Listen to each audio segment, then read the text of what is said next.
Lady ಕಂಡಕ್ಟರ್ಗೆ ಕಪಾಳ ಮೋಕ್ಷ ಮಾಡಿದ ಗ್ರಾಮಸ್ಥರು. ತಲೆ ತಿರುಗಿ ಬಿದ್ದ ಲೇಡಿ ಕಂಡಕ್ಟರ್. ಅಷ್ಟಕ್ಕೂ ಆ ಲೇಡಿ ಕಂಡಕ್ಟರ್ ಮೇಲೆ ಹಲ್ಲೆ ಮಾಡಿದ್ಯಾಕೆ? ಗದಗ ತಾಲೂಕಿನ ಅಡವಿ ಸೋಮಾಪುರ ಗ್ರಾಮದಲ್ಲಿ ನಡೆದಂತಹ ಘಟನೆ ಇದು. ಗ್ರಾಮದ ವ್ಯಕ್ತಿ ನೀಲಪ್ಪ ಜಂತ್ಲಿ ಎಂಬುವವನಿಂದ ಕಂಡಕ್ಟರ್ ಮೇಲೆ ಹಲ್ಲೆ.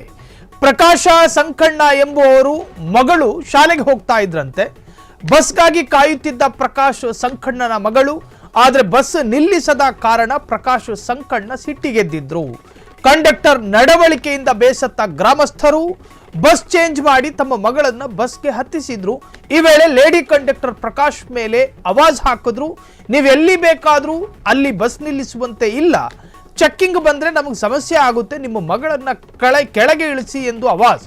ಇದಕ್ಕೆ ಸಿಟ್ಟಿಗೆದ್ದ ಗ್ರಾಮದ ನೀಲಪ್ಪ ಕಂಡಕ್ಟರ್ಗೆ ಕಪಾಳ ಮೋಕ್ಷ ಮಾಡಿದ್ದಾರೆ. ಅವನ್ಯಾರು? ಸಂಕಣ್ಣ. ಅವನ ಅಥವಾ ಅವರ ಮಗಳನ್ನ ಶಾಲೆಗೆ ಕಳಿಸ್ತಾ ಇದ್ರಂತೆ.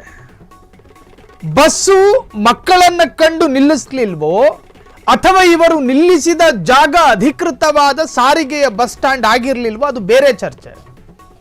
ಈ ಸಾರಿಗೆ ಇಲಾಖೆಯ ಕೆಲ ತೀರ್ಮಾನಗಳಿದಾವೆ ನೋಡಿ. ಪಾಪ ಈ ಬಸ್ ಡ್ರೈವರು ಮತ್ತು ಕಂಡಕ್ಟರ್ಗಳಿಗೆ ಕಷ್ಟ. ಅದು ಎಲ್ಲಿ ಬೇಕಲ್ಲಿ ನಿಲ್ಸಂಗಿಲ್ಲ. ಉದಾಹರಣೆಗೆ, ಒಂದು ಬಸ್ ಸ್ಟ್ಯಾಂಡಿನಲ್ಲಿ ಪ್ರಯಾಣಿಕರು ನಿಂತ್ಕೊಂಡಾಗ ಆ ಪ್ರಯಾಣಿಕರು ಹತ್ತಿದ ನಂತರ BMTCಯ ಡೋರ್ಗಳು ಕ್ಲೋಸ್ ಆಗುತ್ತೆ. ಇನ್ನು ಅದು ಮೂವ್ ಆದ್ಮೇಲೆ ಅವನಾದ್ರೂ ಅರ್ಜೆಂಟಿಗೆ ಕೈ ಅಡ್ಡ ಕಟ್ಟಿದ್ರು ಕೂಡ ನಿಲ್ಲಿಸಲ್ಲ. ಕಾರಣ ಅದು ಸಾರಿಗೆಯ ನಿಯಮವಂತೆ. ಹಾಗಾಗಿ ಮಕ್ಕಳು ನಿಂತ್ಕೊಂಡಿದ್ದ ಜಾಗದಲ್ಲಿ ಅಧಿಕೃತ ಬಸ್ ಸ್ಟ್ಯಾಂಡ್ ಆಗಿರ್ಲಿಕ್ಕಿಲ್ಲ. ಹಾಗಾಗಿ ಬಸ್ ನಿಲ್ಲಿಸಿರೋಕ್ಕೆ ಸಾಧ್ಯತೆಗಳಿಲ್ಲ.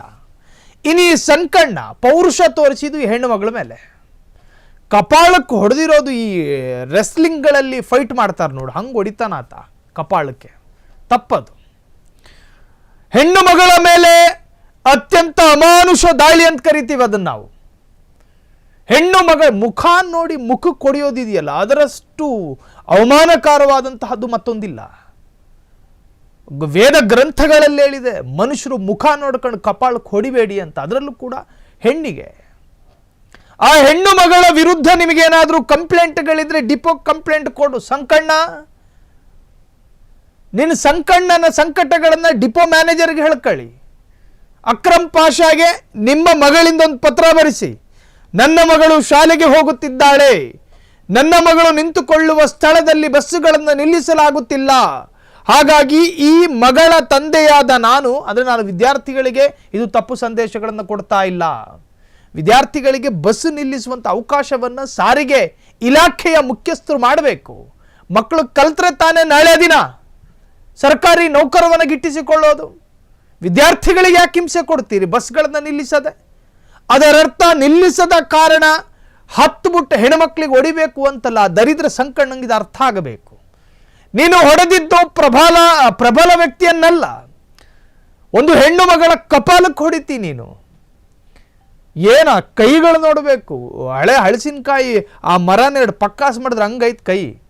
ಅದರಲ್ಲಿ ಆ ಹೆಣ್ಣು ಮಗಳ ಮೃದುಲವಾದ ಕೆನ್ನೆಗೆ ಹೊಡಿತಾನೆ ರಾಸ್ಕಲ್. ಅದರ ಅರ್ಥ ಗ್ರಾಮಸ್ಥರು ತಪ್ಪು ಮಾಡಿದ್ರು ಅಂತಲ್ಲ. ಬಸ್ಸುಗಳನ್ನು ತಡೆಯಿರಿ, ಅವರೇನಾದರೂ ನಿಯಮ ಉಲ್ಲಂಘನೆ ಮಾಡಿದ್ರೆ ಪ್ರತಿಭಟನೆ ಮಾಡಿ. ವಿದ್ಯಾರ್ಥಿಗಳಿಗೆ ಅನಾನುಕೂಲಗಳನ್ನು ಬಸ್ಸು ಡ್ರೈವರ್ಗಳು ಮಾಡ್ತಾರೆ. ವಿದ್ಯಾರ್ಥಿಗಳು ಪಾಸ್ ತೋರಿಸ್ತಾರೆ ಅಂತೇಳಿ ನಿಲ್ಲಿಸೋದೇ ಇಲ್ಲ. ಕಾಸು ಕೊಡೋ ಗಣಿಸಬೇಕು ಕೆಲ ಕಂಡಕ್ಟರ್ಗಳಿಗೆ. ಆಧಾರ್ ಕಾರ್ಡ್ ತೋರಿಸೋ ಹೆಂಗಸು ಆಗೋದಿಲ್ಲ, ದುಡ್ಡು ಕೊಡೋ ಗಂಡಸರಿಗೆ ಮಾತ್ರ ನಿಲ್ಲಿಸ್ತಾರೆ ಕೆಲ ಬಸ್ಸುಗಳು. ಹಾಗಾಗಿ ಬಸ್ಸಿನ ಸಾರಿಗೆ ಇಲಾಖೆ ನಿಯಮಗಳಲ್ಲೂ ಬದಲಾವಣೆ ಬೇಕು. ಈ ಥರದ ಸಂಕಣ್ಣಂತರ ಕಪಿಚೇಷ್ಟೆ ಮಾಡೋರು ಕಂಟ್ರೋಲಿಗೆ ಬರಬೇಕು. ಹಾಡು ಹಗಲೇ ಬಸ್ಸಿಗತ್ತೆ ಹೆಣ್ಮಗಳು ಕೆನ್ನೆ ಹೊಡಿತಾನೆ. ಆಕೆ ಗಂಡ ನೋಡಿದ್ರೆ ನಿನ್ನ ಗತಿ ಏನು? ಆಕೆ ಮಕ್ಕಳು ನೋಡಿದ್ರೆ ಎಷ್ಟು ಹಿಂಸೆ ಅನುಭವಿಸೋದಿಲ್ಲ. ಏನು 90 ಡಿಗ್ರಿ ಕೈ ತೆಗೆದು ಬಿಡ್ತಾನೆ. ಆ ವಿಡಿಯೋ ವೈರಲ್ ಆಗಿದೆ. ಈಗಾಗಲೇ ಹೊಡೆದವನ ವಿರುದ್ಧ ಆಕ್ರೋಶಗಳು ಸ್ಫೋಟಗೊಂಡಿದೆ.